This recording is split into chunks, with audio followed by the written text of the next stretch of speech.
Times are tough right now, but we're New Yorkers, we're New York strong, and we bounce back through everything no matter what. How is Manhattan's Little Italy surviving during the pandemic?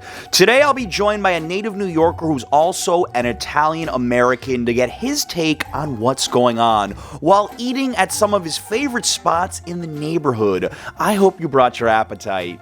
Here we go.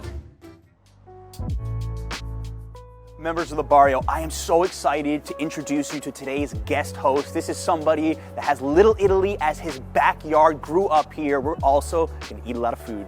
What's going on, everybody? My name is Marco Lombardi. I'm a fifth-generation Italian-American, born and raised in New York City.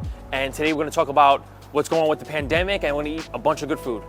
Marco, the first thing that we see here in the entrance to Little Italy is a bunch of restaurants that have outdoor seating, but nobody's here, and it's 45 degrees today, and we consider this warm enough to eat outside. Yeah, I mean, right now, with the pandemic, a lot of these businesses are struggling right now because they don't have indoor dining. I think it's up to the community and to the people, even to the locals that moved out to come back and to bring the economy back in Little Italy. For our first stop, we are at Danico, and we're gonna try some really good Italian American food, the kind of food you look for when you're visiting Little Italy. Yeah, and I've been coming to Danico's almost all my life, and it's good to support the business, and this is the only place in Little Italy that I feel that it reminds me of my grandma's home cooking. That already feels pretty good. It does. Oh, heat. Yeah. I feel like we're outdoors camping or something Camping, right now. seriously. I should have brought my tent today. What should go to? So, I mean, I grew up in North Jersey, so of all the foods that I've had in New York City, like Italian food was never something exotic for me. North Jersey has amazing Italian food. They do. I think the whole menu really is American style Italian, because the fettuccine Alfredo, if you go to Italy and ask for that, they're gonna kick your ass, probably. Even though it's cold outside, sitting right next to the heat lamp is a lot more comfortable than I thought. And we've got the food here. We've got the rigatoni al vodka. We've got the chicken parm with spaghetti. And there's a misconception that I want to talk about. I feel like a lot of tourists come to New York City, they come to Little Italy, and they expect the cuisine to be just like truly authentic Italian when I think it'd be safer to say it's Italian-American style. I think every generation we evolve our dishes. And I think that's the unique thing about being an Italian American is that in New York City is that like we just keep on evolving our food, and we overdo it though. I think like the real Italians that are from Italy, they're just like, what are they doing? But it does taste good though. It is very tasty, but we overdo it. But look, this is the Italian food I grew up with. I got no problem with it. I think it's super tasty. Yeah, and me too. I'm an Italian American. I grew up eating penne alla vodka every Sunday practically. And spaghetti and meatballs. Let me try this. Let's try this out. Let's do it. Let's see how this is. This is really good. It's good. A little pasta twist right there. All right, so the most important part of any Italian meal here in New York, got the bread dips. Really important, right? It's the most important thing. If you don't do it, it's a sin. All right, good. Little Italy, in a way, is, I'm not gonna say going extinct, but this used to be 50 blocks, and we're down to only 3 blocks. And then we tack on something like the pandemic and lack of tourism. Yeah. What do you think is the future of the area? I mean, it's kind of like unclear right now, to be honest with you, because you have the COVID right now, and the gentrification. It really it took a hit for Little Italy, like big. And I think the people that you could blame, you don't want to point fingers, but are the landlords. They raised everybody's rent. They kicked all the locals out. And this has been going on now almost 20 years that, the neighborhood started changing. But I feel like every 5 years, it's, shrinking and shrinking and shrinking. But us as Italians, we have a lot of pride, and I don't think this will ever go extinct. I just want to give a quick thank you to the members of our Patreon. The owners of this business had no idea we were coming. We're happy to support them.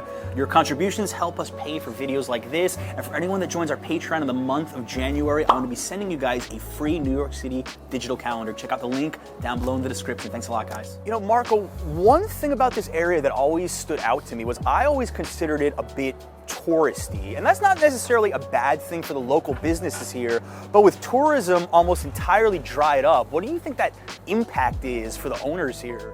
A lot of the locals, they don't live here anymore. I know they do come back, but it's not enough, in this shrinking community that we have now. So I just feel that the tourists, once COVID, stops, everybody's healthy, come on down literally because, we need the support. I was here in the summer shooting a video in Chinatown, and we walked through Little Italy. It was absolutely unbelievable. It was almost like romantic how beautiful it was and how many people were out. And now with the weather changing, it's just one more issue. It's another issue, you know? I mean, it's funny you said it, because in the summertime, right where we're standing right here, I was walking and it was packed over here. And the special thing about it was you had all the musicians out playing music, people eating, enjoying themselves, you know? So that's what it's all about, man. Everybody just has to support each other through these rough times. You've had a rainbow cookie before? I've had black and white cookies tons of times. You gotta try the rainbow cookie. I'm gonna try for the first time. Rainbow cookie. You gotta try it. I'll do it. It's really, really good. good. And then Ben can have his first canopy. There we go. Yeah. So for ours, this is like the #1 tourist spot. People love coming here. There's so much history behind 4 Hours Bakery, and you have all the pastries we have right here. So much food too. And you told me you didn't eat no rainbow cookies before. I don't think I maybe have tried it, but I don't remember. We gotta do it. We gotta do it.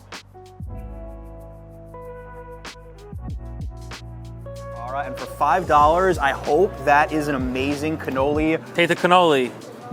Leave the gun. Tell us what movie that was from in the comments if you know what he's talking about. Made a nice mess. That's how you know it's a good cannoli right there. When the powdered sugar is all over your thumb and fingers and jacket, that's how you know they did it right. It's just sweet. Sweet, yeah. There you go. Turning Italian. I have nothing funny to say. I'm just funny looking. I know that like every ethnic group has got like their slang terms, and I know that the Italian American community has so many good words. What are some words we can teach people that are PG-13? PG-13, all right. So I'll go with like a basic, like forget about it. Okay. That's like a staple Italian, more Brooklyn type of slang. Instead of cursing and saying what you want to say, you know, forget about it. Forget about it. You know, forget about it. Yeah, of course. And one that I always say is just because the environment I was raised in is, how you doing? It's not like, how are you, sir? You know, I just don't talk, I don't speak like that. It's almost become like New York slang, a lot of the Italian American slang, right? Exactly. It's more New York slang than anything. And a lot of Brooklyn Italians that are watching, everything is like, hey, what's up, cuz? Really, you know, you're talking about your boy. One thing about us Italian Americans that we do is we don't pronounce our vowels at the end of the word. For instance, gabagool, we say.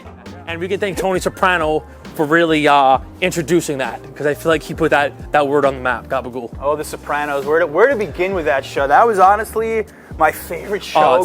Growing up in New Jersey, specifically North Jersey, they even filmed episodes of The Sopranos in my town. And, you know, we don't just want to personify Italian Americans as mobsters. I know it's fun to talk about those shows and movies, but I think there's so much more to it than that. There's so much more for Italians than just the mobster mentality.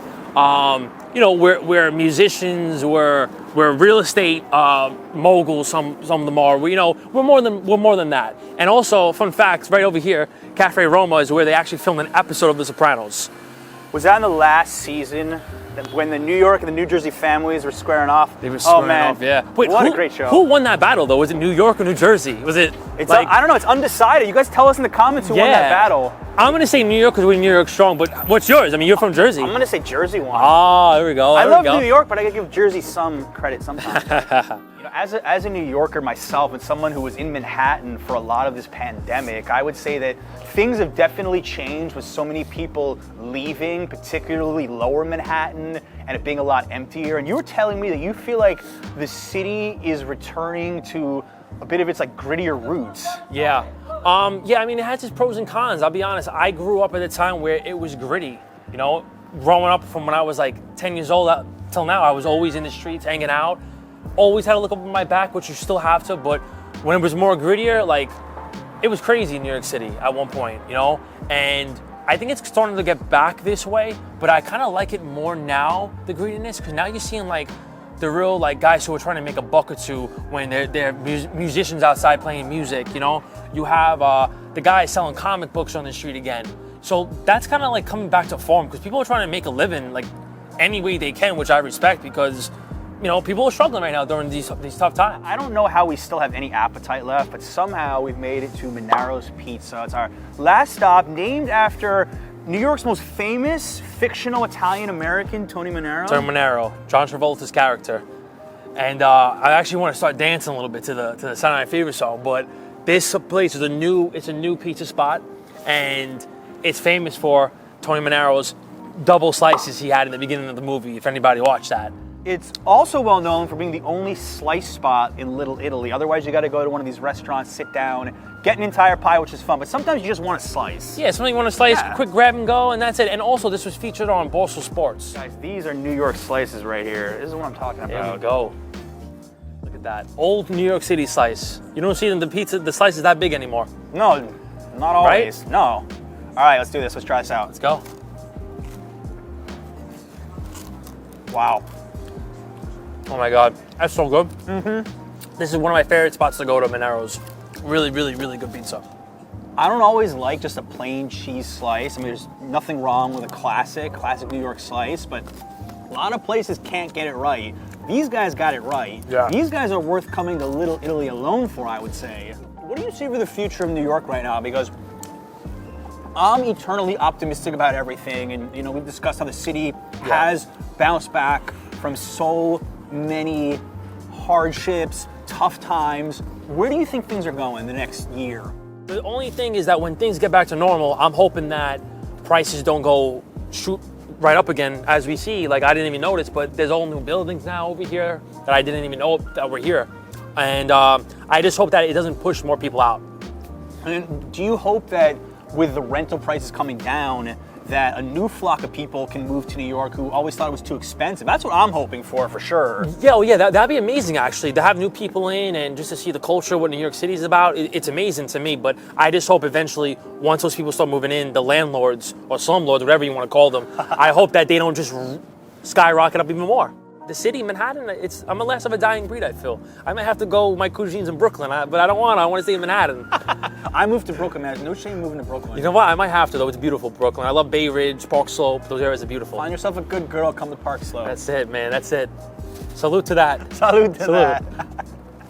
For everybody that's watching, don't be afraid to spend a little bit of money. Come to Little Italy, support these local businesses, because in a few months from now, they might not be here. So with your help, that'd be appreciated. All right, guys, you want to follow Marco, putting his Instagram down below. He's someone that is getting big into content creation, so make sure to give him a follow. Hope you enjoyed this video. Thank you so much for watching, as always. Till next time.